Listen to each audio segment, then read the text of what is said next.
ओम शांति 24/3/2026 प्रातः मुरली। ओम शांति। बाप दादा मधुबन। मीठे बच्चे, तुम्हें गृहस्थ व्यवहार में रहते कमल फूल समान पवित्र बनना है। एक बाप की मत पर चलना है, कोई भी डिससर्विस नहीं करनी है। प्रश्न है, किन बच्चों को माया जोर से अपना पंजा मारती है? बड़ी मंजिल कौन सी है? उत्तर है, जो बच्चे देह अभिमान में रहते हैं उन्हें माया जोर से पंजा मार देती है, फिर नाम रूप में फंस पड़ते हैं। देह अभिमान आया और थप्पड़ लगा, इससे पद भ्रष्ट हो जाता है। देह अभिमान तोड़ना यही बड़ी मंजिल है। बाबा कहते हैं, बच्चे देही अभिमानी बनो। जैसे बाप ओबीडिएंट सर्वेंट है, कितना निरहंकारी है, ऐसे निरहंकारी बनो, कोई भी अहंकार न हो। गीत है, न वो हमसे जुदा होंगे... ओम शांति। बच्चों ने गीत सुना। बच्चे कहते हैं, हम बाबा के थे और बाबा हमारा था जब मूल वतन में थे। तुम बच्चों को ज्ञान तो अच्छी रीति मिला है, तुम जानते हो हमने चक्र लगाया है, अब फिर हम उनके बने हैं। वो आया है राजयोग सिखाकर स्वर्ग का मालिक बनाने। कल्प पहले मुआफिक फिर आया है। अब बाप कहते हैं, हे बच्चे, तो बच्चे होकर यहाँ मधुबन में नहीं बैठ जाना है। तुम अपने गृहस्थ व्यवहार में रहते कमल फूल समान पवित्र रहो। कमल का फूल पानी में रहता है, परंतु पानी से ऊपर रहता है, उन पर पानी लगता नहीं है। बाप कहते हैं, तुमको रहना घर में ही है, सिर्फ पवित्र बनना है। ये तुम्हारा बहुत जन्मों के अंत का जन्म है। जो भी मनुष्य मात्र हैं, उन सबको पावन बनाने मैं आया हूँ। पतित पावन सर्व का सद्गति दाता एक ही है, उनके सिवाय पावन कोई बना नहीं सकता। तुम जानते हो, आधा कल्प से हम सीढ़ी उतरते आए हैं। 84 जन्म तुमको जरूर पूरे करने हैं, और 84 का चक्र पूरा कर जब फिर जड़ी भूत अवस्था को पाते हैं, तब मुझे आना पड़ता है।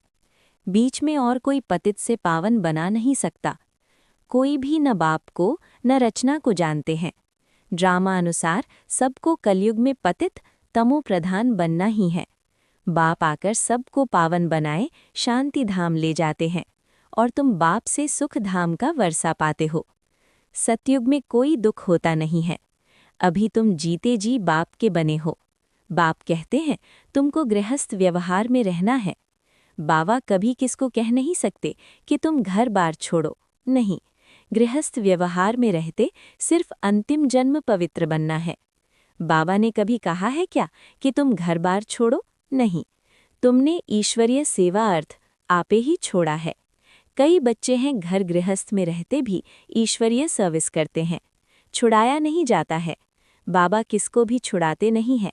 तुम तो आपे ही सर्विस पर निकले हो, बाबा ने किसको छुड़ाया नहीं है। तुम्हारे लौकिक बाप शादी के लिए कहते हैं, तुम नहीं करते हो, क्योंकि तुम जानते हो कि अब मृत्यु लोक का अंत है, शादी बर्बादी ही होगी। फिर हम पावन कैसे बनेंगे? हम क्यों ना भारत को स्वर्ग बनाने की सेवा में लग जाएं? बच्चे चाहते हैं कि राम राज्य हो, पुकारते हैं ना, हे पतित पावन सीताराम, हे राम आकर भारत को स्वर्ग बनाओ। कहते भी हैं, परंतु समझते कुछ नहीं है। बाबा समझाते हैं, ऐसे कर्म नहीं करो जो राजा रानी के बदले प्रजा में भी कम पद मिले।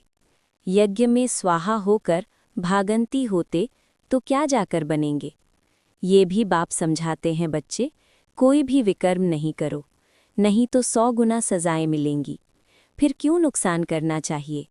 यहाँ रहने वालों से भी जो घर गृहस्थ में रहते हैं, सर्विस में रहते हैं, वे बहुत ऊंच पद पाते हैं। ऐसे बहुत गरीब हैं, 8 आना व रुपया भेज देते हैं, और जो भल यहाँ 1000 भी देवे तो भी गरीब का ऊंच पद हो जाता है, क्योंकि वो कोई पाप कर्म नहीं करते हैं। पाप करने से 100 गुना बन जाएगा। तुमको पुण्य आत्मा बन सबको सुख देना है। दुख दिया तो फिर ट्रिब्यूनल बैठती है, साक्षात्कार होता है कि तुमने ये किया, अब खाओ सज़ा। पद भी भ्रष्ट हो जाएगा। सुनते भी रहते हैं, फिर भी कई बच्चे उल्की चलन चलते रहते हैं। बाप कहते हैं, हमेशा क्षीर खंड होकर रहो। अगर लून पानी होकर रहते हैं तो बहुत डिससर्विस करते हैं। कोई के नाम रूप में फंस पड़ते हैं तो ये भी बहुत पाप हो जाता है।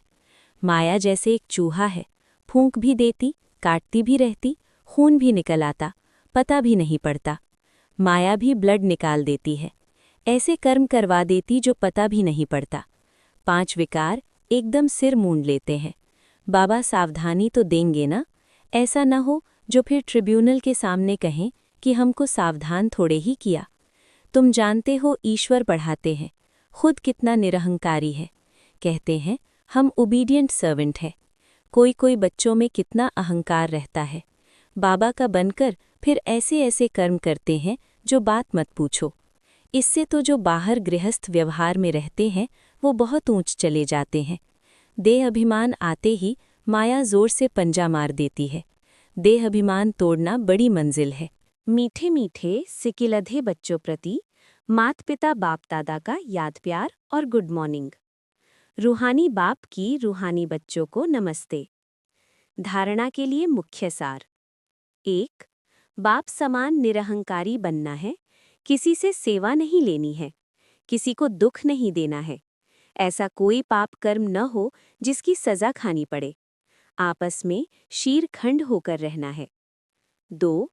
एक बाप की श्रीमत पर चलना है, अपनी मत पर नहीं। वरदान।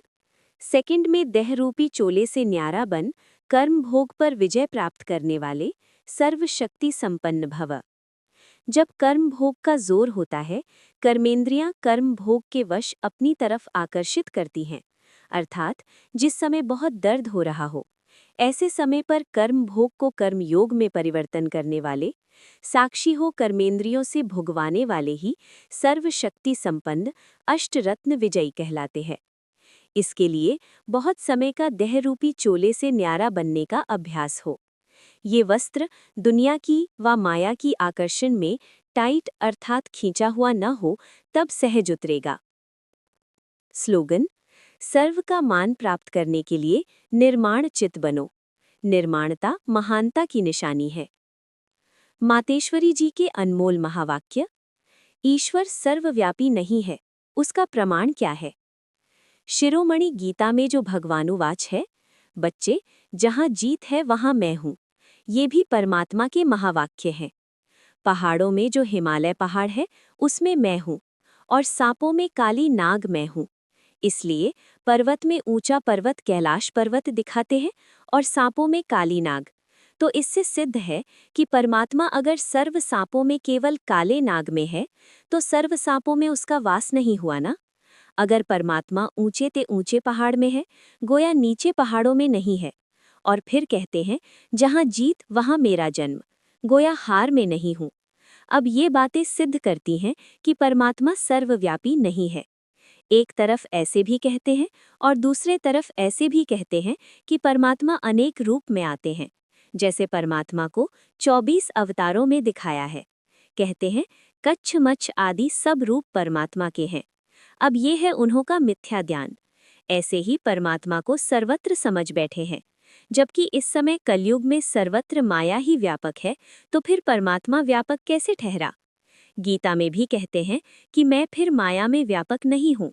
इससे सिद्ध है कि परमात्मा सर्वत्र नहीं है।